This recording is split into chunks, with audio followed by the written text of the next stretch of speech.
nosso Senhor e Salvador Jesus Cristo, já que eu pedi, Senhor, que a ministrar a tua palavra, Senhor. Uma música que eu sei, Senhor. Fala conosco, Senhor. Não queremos ouvir, mas que necessitamos ouvir e precisamos ouvir da tua parte, Senhor. Fica conosco, Senhor, em nome de Jesus. Amém. Glória a Deus. Primeira igreja com o Pai do Senhor. Amém. Os irmãos podem se assentar.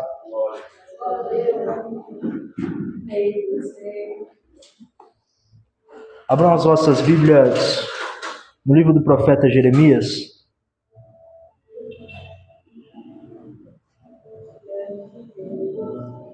Capítulo de número 18. É um texto bastante conhecido da palavra do Senhor.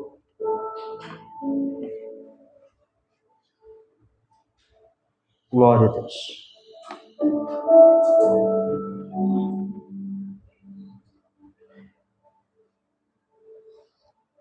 Jeremias, capítulo de número 18, versículo de número 1.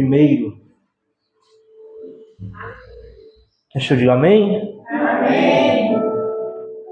Vai nos dizer assim: e a palavra do Senhor que veio a Jeremias dizendo: levanta-te e desce à casa do oleiro, e lá te farei ouvir as minhas palavras.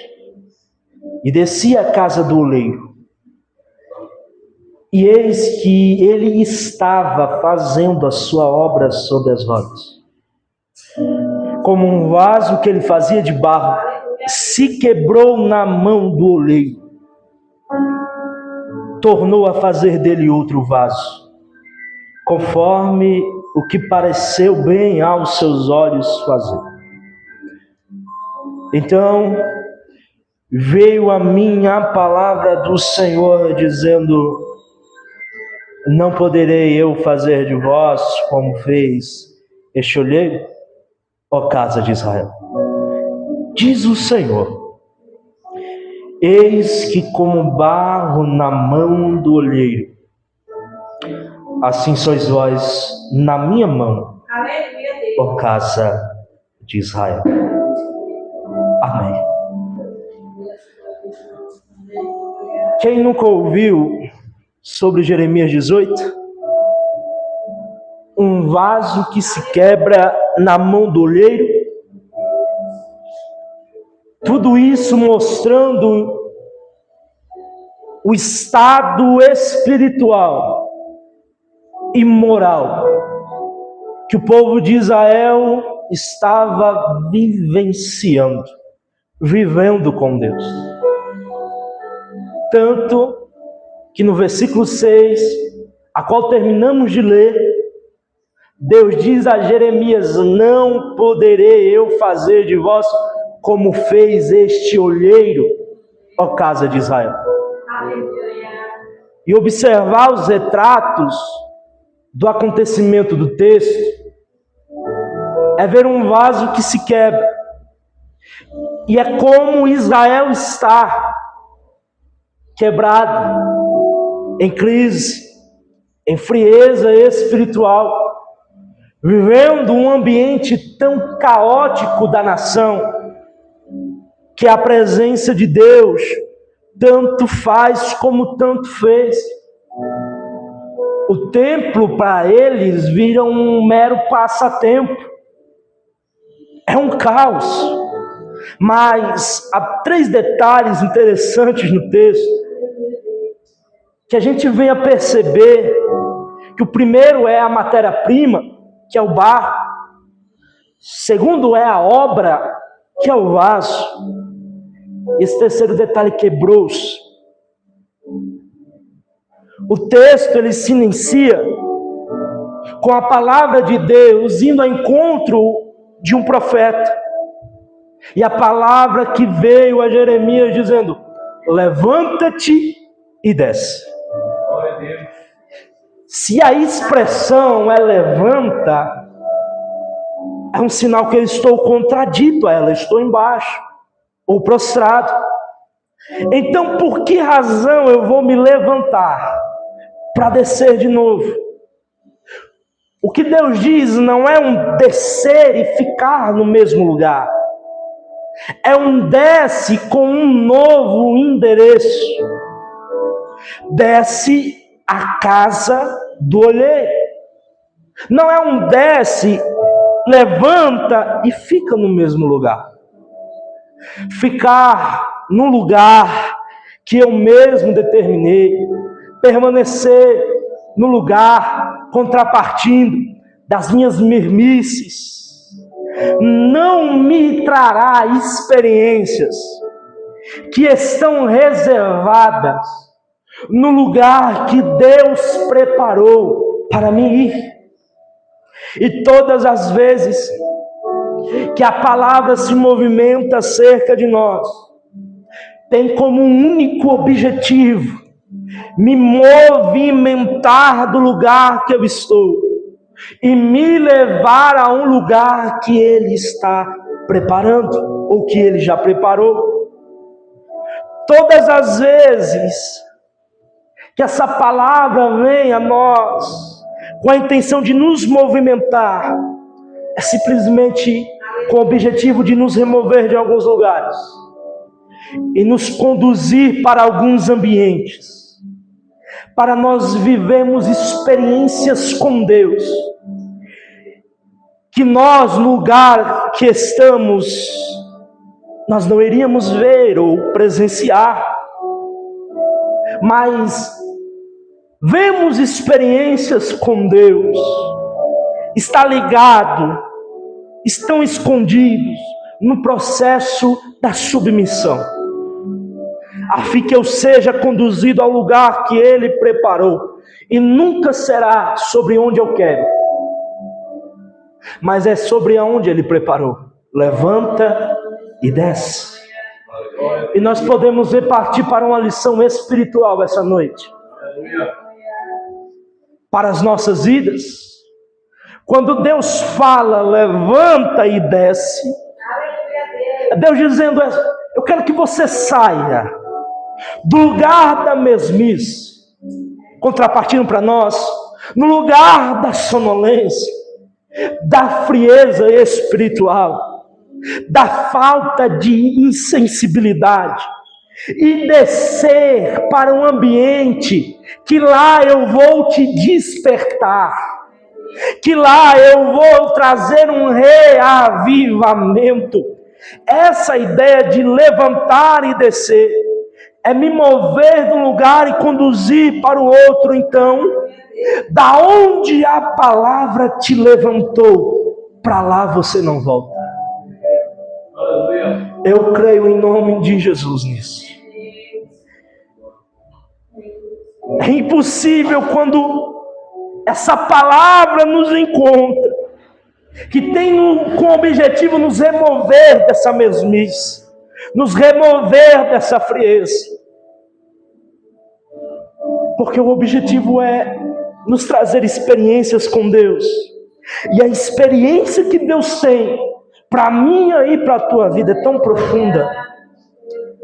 profunda, que nós nunca pensamos em viver, mas está reservado para um lugar que Ele preparou para nós receber. E nós só iremos receber essa experiência com Deus quando nós atentarmos para a palavra que diz: levanta, levanta, levanta. Quer viver uma nova experiência com Deus? Levanta. Levanta da dormência. Levanta da sonolência. Levanta desse pseudo espiritual. Levanta e desce. Se movimenta de acordo com o movimento da palavra. Quando eu decido obedecer à palavra, é impossível eu não chegar aonde Ele determinou para me chegar. E eu repito a você, é impossível. Quando uma vez eu decido me levantar e obedecer a palavra, eu não chegar aonde Deus preparou para mim.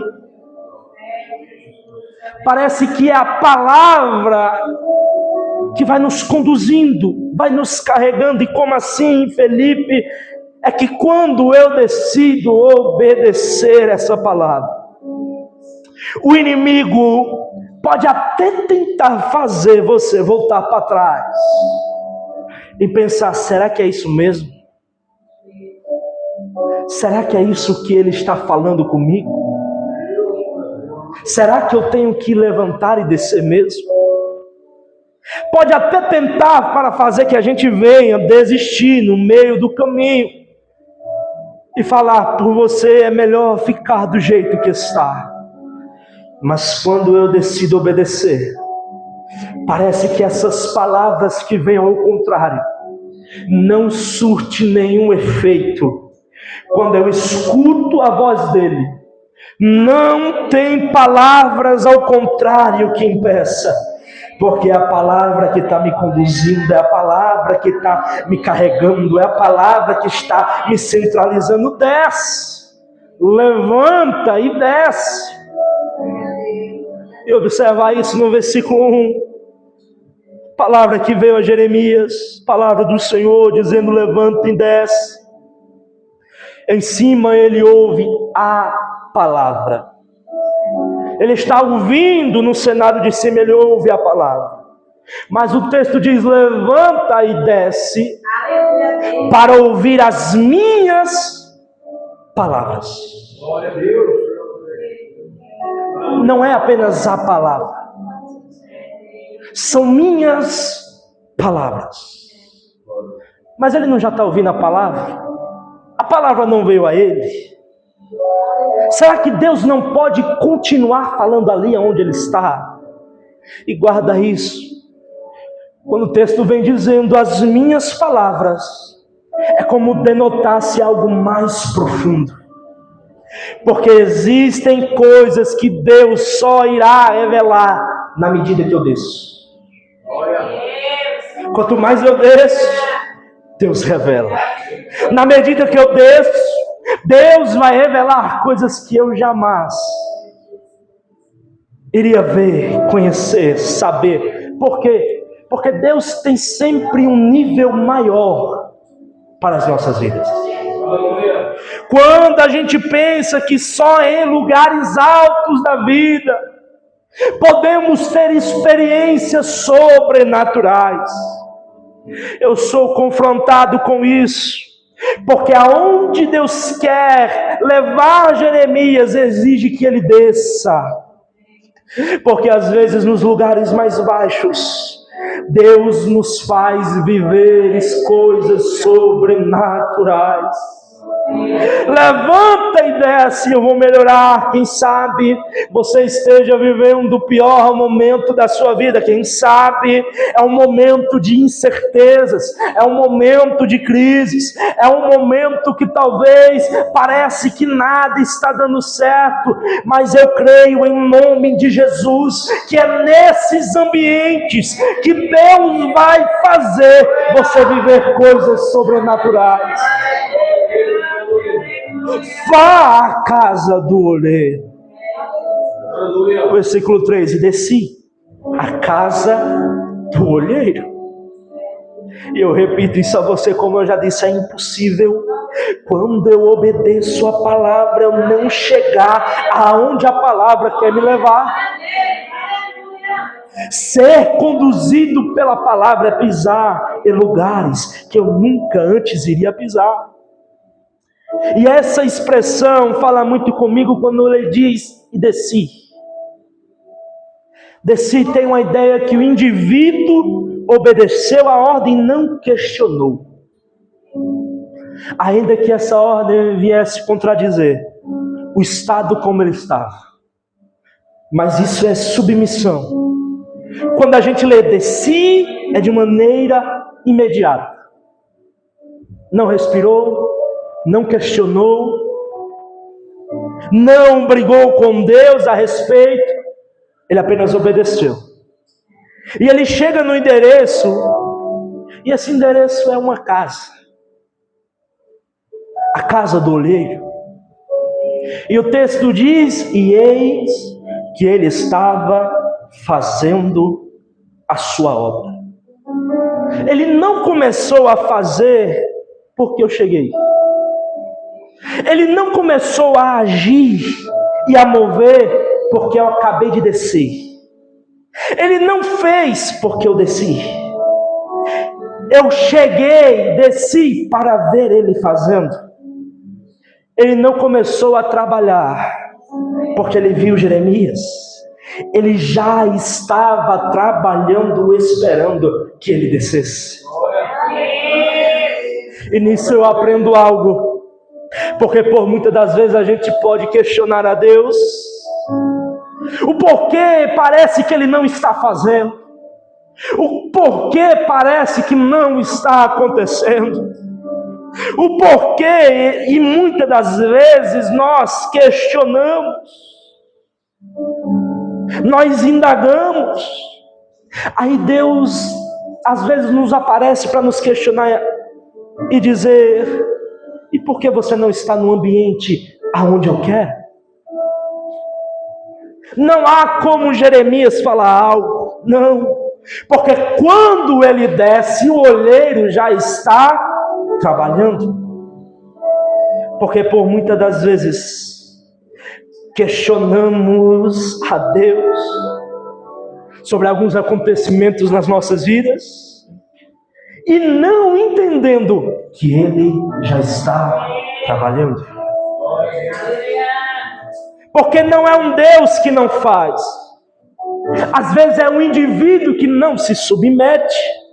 Porque Deus, Ele sempre esteve fazendo. E às vezes nós estamos sempre questionando. E se a gente não obedecer, não cabe a nós questionarmos. Por quê? Porque Deus sempre esteve trabalhando. Deus sempre esteve trabalhando. Jeremias, as minhas palavras que você vai ouvir, está mais ligado naquilo que eu quero que você veja do que aquilo que eu quero que você ouça. E eis que ele estava fazendo. O olheiro não é pego desprevenido. Eu vou repetir isso para alguém. Ele não é pego despreparado. Há um Deus que não é surpreendido. Ele já estava trabalhando. Ele já estava fazendo. Ele já estava trabalhando. E independente do que aconteça, ele já está trabalhando. Ele faz de manhã, ele faz de tarde, ele faz de madrugada, ele faz você orando, ele faz você não orando, ele faz você de pé, ele faz você dormindo, ele faz, mesmo no período mais fácil da tua vida, ele está trabalhando, mas até no período mais difícil da tua vida, ele está trabalhando, no período onde as coisas não se encaixam. Ele continua, ele sempre esteve a trabalhar. Não é o que eu passo determina se ele fará ou não. Ele sempre esteve trabalhando por nós. É um Deus que não dorme, não tosqueneja. Não é sobre um Deus ausente.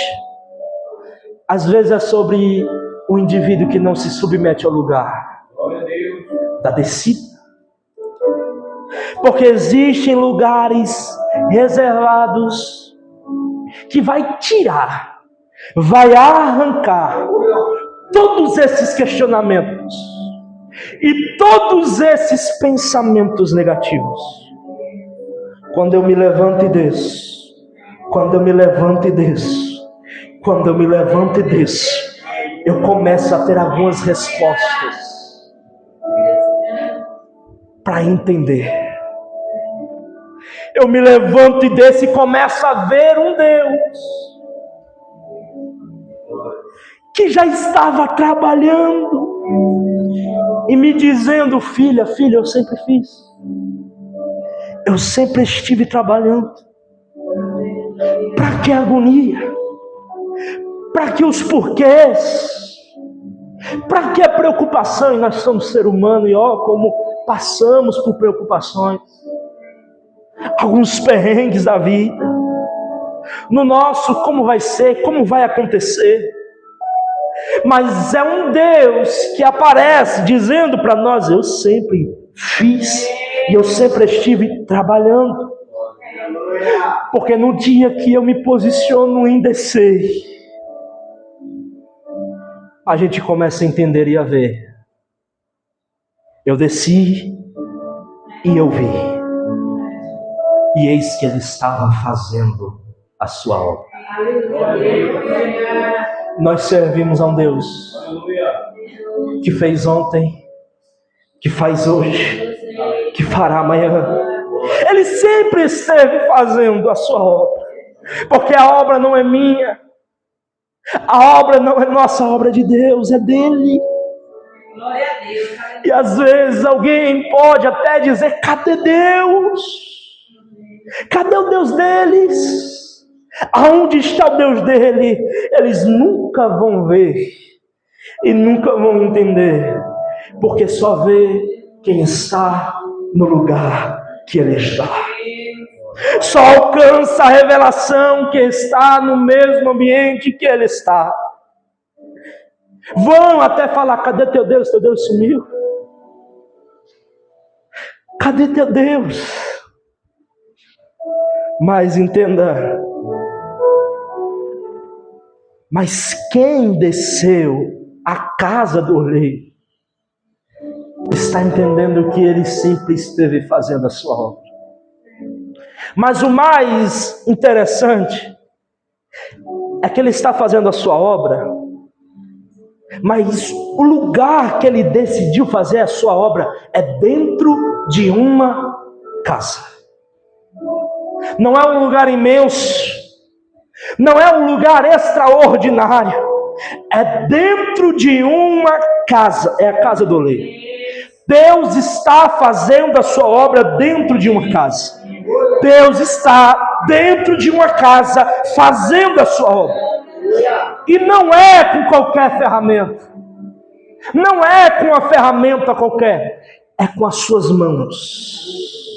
Oh, aleluia. É dentro de uma casa que ele está movendo com as suas mãos. É dentro de uma casa que ele está com a mão dele.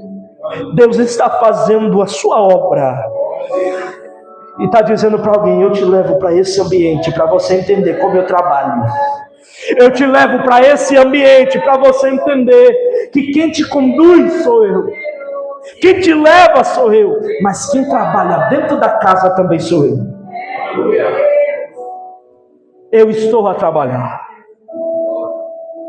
Ele está sobre as rodas, se utilizando do barro.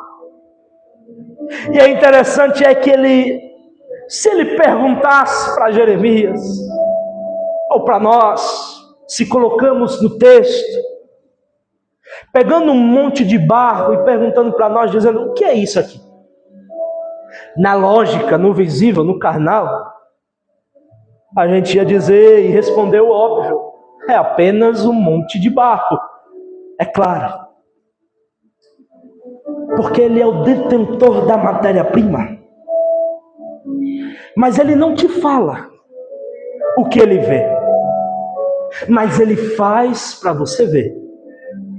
Ele não revela alguns processos, mas ele vai mostrando para você ver o que ele quer fazer. A gente não sabe, mas quando ele começa a trabalhar, a gente não entende, mas quando ele começa a trabalhar, o que está dentro dele acerca desse barro, para nós é um monte de barro. Mas um monte de barro estando na mão da pessoa certa, esse monte de barro vira vaso. Podem muitos olhar e dizer: é apenas um monte de barro. Daí não sai nada. Mas aquele que pegou o barro na mão, aleluia, ele sabe o que fazer com este barro.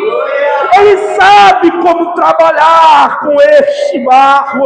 Ele já tem uma obra sobre este barro.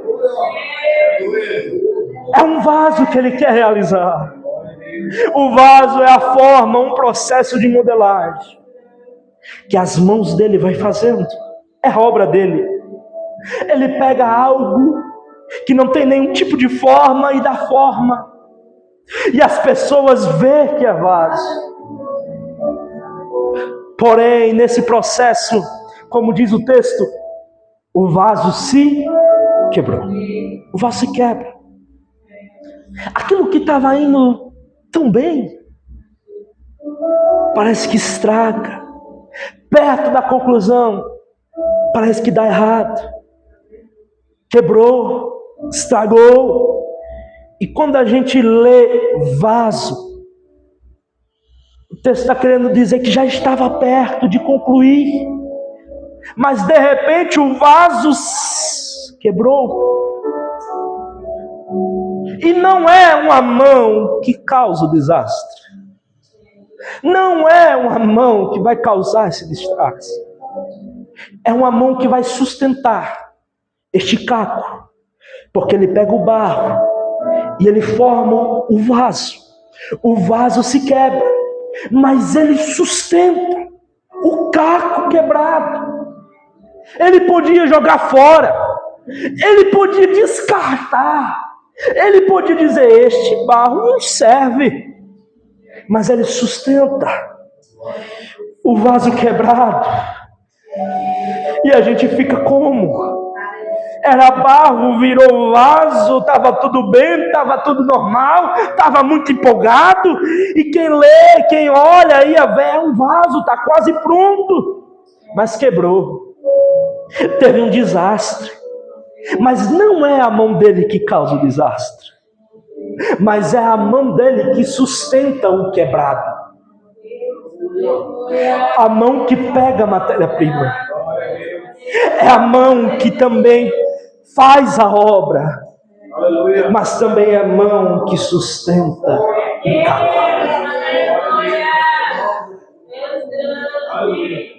Pode se quebrar, mas eu sustento. E tudo isso que a gente entenda, para que a gente entenda, é que o Deus que a gente serve, às vezes para a gente parece que está tudo bem, parece que está tudo certo, mas vêm umas brechas, vêm umas mermices, nós abrimos brechas que não deveria abrir, vem uma falta de inconstância, e aí como não quebrar? Como a casa não quebra, como as coisas não quebram, como este vaso não quebra? Talvez eu esteja pregando para pessoas aqui que assim como eu, a gente quebra. Mesmo na obra, uma vez ou outra, pensamos que às vezes é melhor a gente ficar em casa do que vir um culto. Pensamos que é melhor ficar na mesma mesmice. Pensamos que é melhor entrar na caverna. Mas aí vem um Deus e nos faz entender o seu trabalho, porque se a gente quebrasse na mão de outro, se a gente quebrasse na mão de outro, ele jogaria fora, ele descartaria, o resultado era lixo. Mas é uma mão que pega o barro, é uma mão que forma o vaso. Mas é quando este vaso se quebra, essa mesma mão que pegou e formou, quando se quebra, essa mão não é uma mão qualquer. Essa mão é do Todo-Poderoso Deus. E eu amo esse Deus, porque quando o vaso quebra, ele sustenta e começa a fazer tudo de novo. Eu amo esse Deus, porque nós não temos nenhum merecimento de estar aqui. Para nós era mais fácil ele ter nos descartado, jogado fora, mas com a mão dele, ele segura o vaso, ele segura o barco. Com a mão dele, ele começa a fazer de novo. Há um Deus essa noite dizendo para os nossos corações: eu não te jogo fora, porque você não entendeu o processo e se quebrou. Você quebrou, mas ainda está na minha mão. Você quebrou, mas ainda está na minha mão, e eu não abro mão de você. Aleluia! A minha mão não sai sobre você. Quebrou, mas eu não te largo. Quebrou, mas eu não te deixo. Você está quebrado, mas eu estou te sustentando. Você está quebrado, mas eu não abro mão da tua alma. Quebrou, mas olha onde você está. Quebrou, mas olha onde você está essa noite. É um Deus que não te descarta enquanto o mundo te descarta.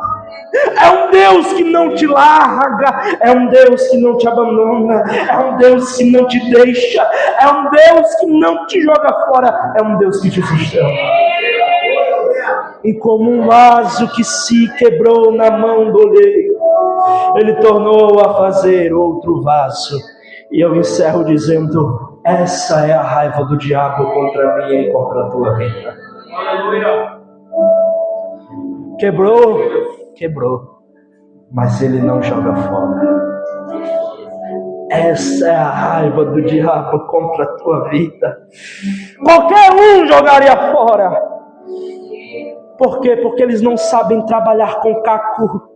Eles não sabem trabalhar com desastre. Mas há um Deus que sabe trabalhar com os cacos.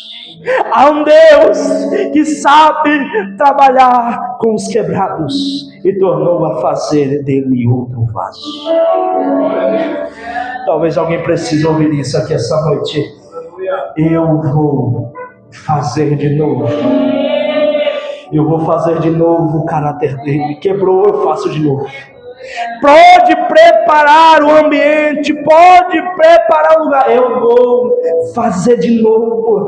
Vai começar numa casa, Deus vai fazer de novo. Vai começar em um ambiente, Deus vai fazer de novo. Vai começar em uma família, Deus vai fazer de novo.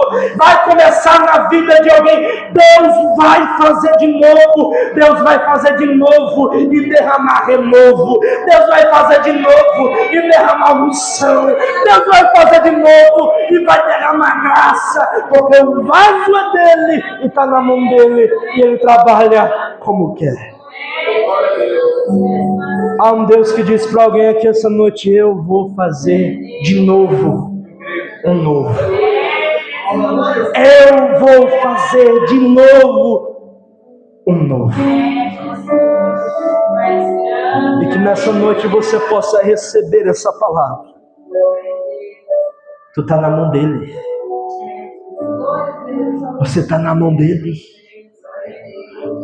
Você não sai da mão dele. Há uma mão que te sustenta essa noite. Amém? As horas já se avançam. Desde já quero agradecer a vida dos irmãos.